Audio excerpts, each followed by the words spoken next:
You'd never know it, but there's a side of quarrying nobody ever sees. When the sun sets and the crews leave, when the gates lie locked and the site sits silent and still, quarries offer up their secrets to those who know where to look. Welcome to the secret life of quarries.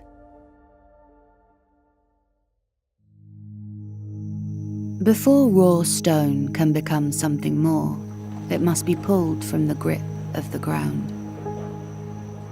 Centuries ago, the masons who built this cathedral extracted countless tons of rock from the earth, moving every piece by hand, hauling and breaking and placing and carving each stone as it was needed.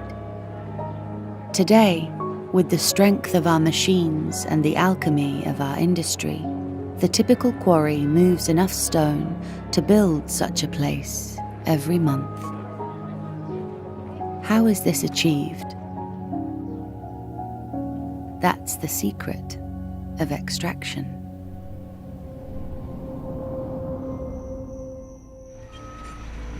There are two ways to get rock out of the ground. Rip it up or blow it up.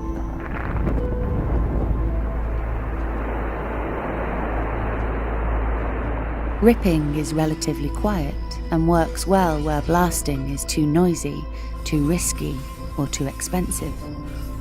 But pulling stone up piece by piece is far slower than blasting thousands of tons at once, leading to lower production rates. Most quarries blast, as it's far quicker and more cost-effective than ripping.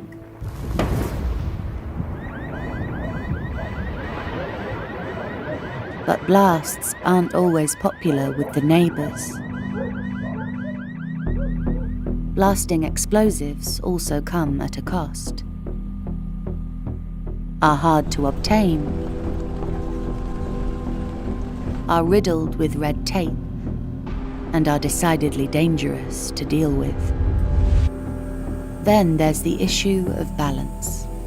Too big a bang and we risk demolishing both our profit margin and the materials we're after. Too little and we leave huge unbroken rocks that are hard to load, hard to move, and impossible to crush without being broken down further, all of which costs time and money. Done properly though, blasting paves the way for serious production, allowing us to awaken the real monsters and make the most of massive mouths and bigger bellies. Because at the core of every quarry there's an even bigger beast, and it's always hungry.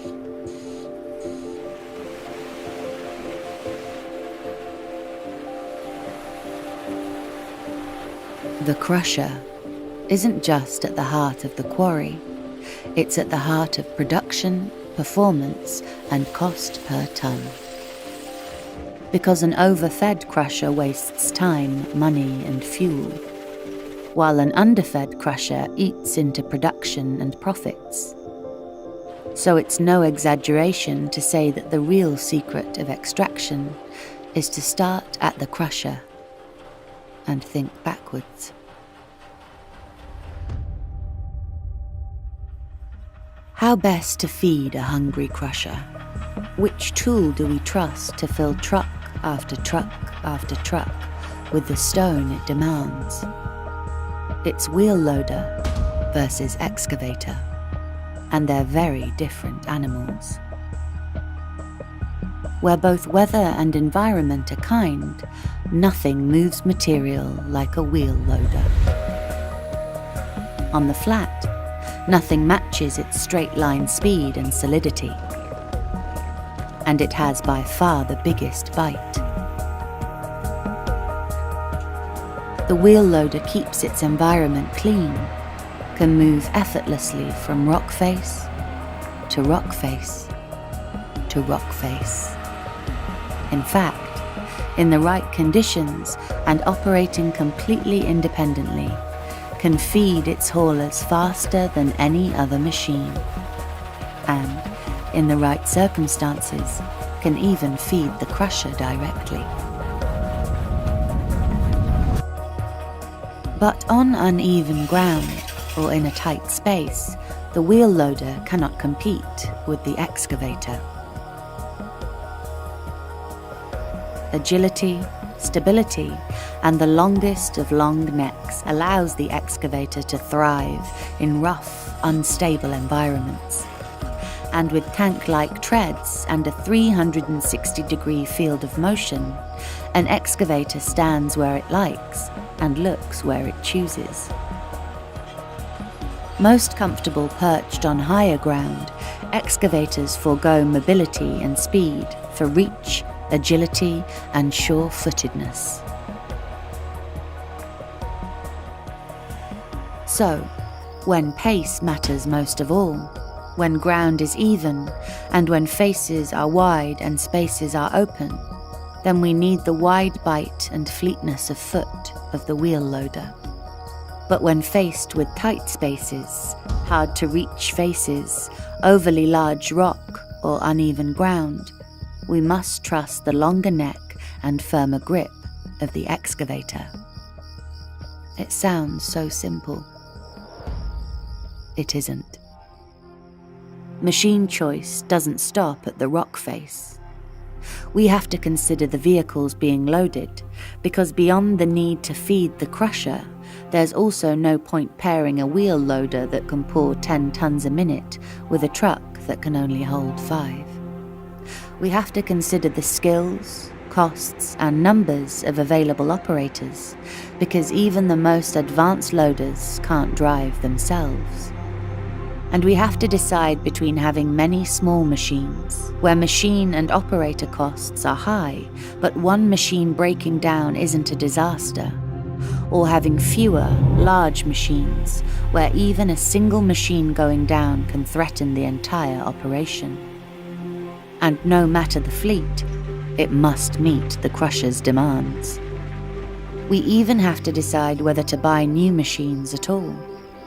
Used and rebuilt machines have their uses, and new wheel loaders and excavators come at a cost. Sometimes the best approach for extraction is simply to trust the same machines we used for overburden removal.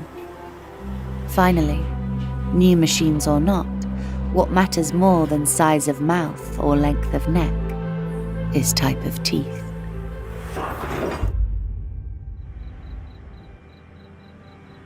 Dinosaur or digger, we can tell a lot about a creature by studying its teeth.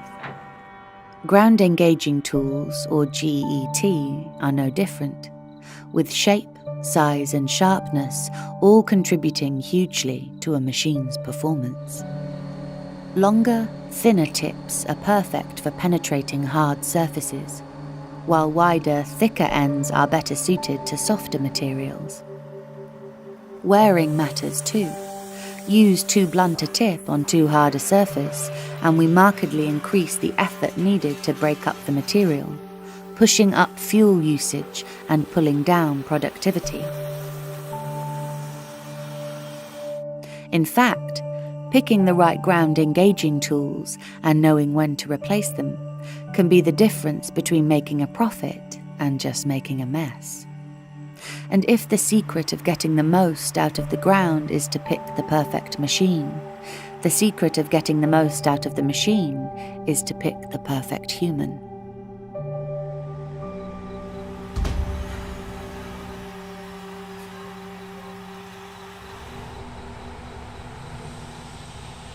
Done properly, loading is a dance.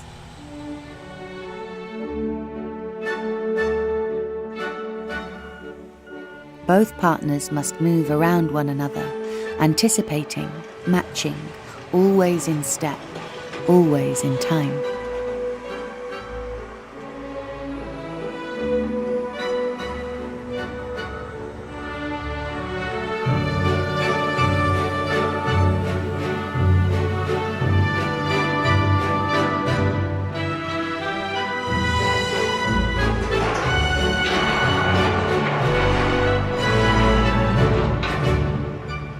Taller partners must make the most of their reach, shorter partners their timing. Every movement, every moment matters, and over the course of a year, such economy of movement could spin real savings.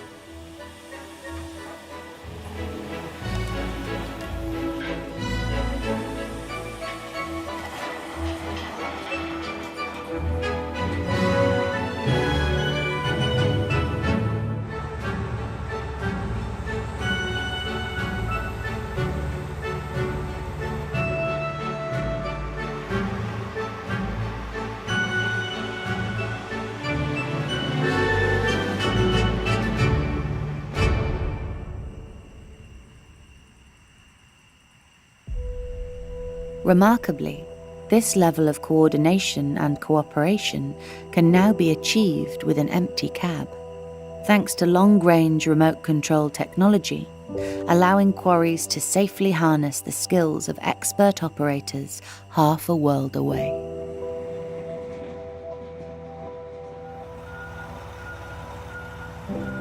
Remote or in person, in sync or not, the key question with loading is, how much?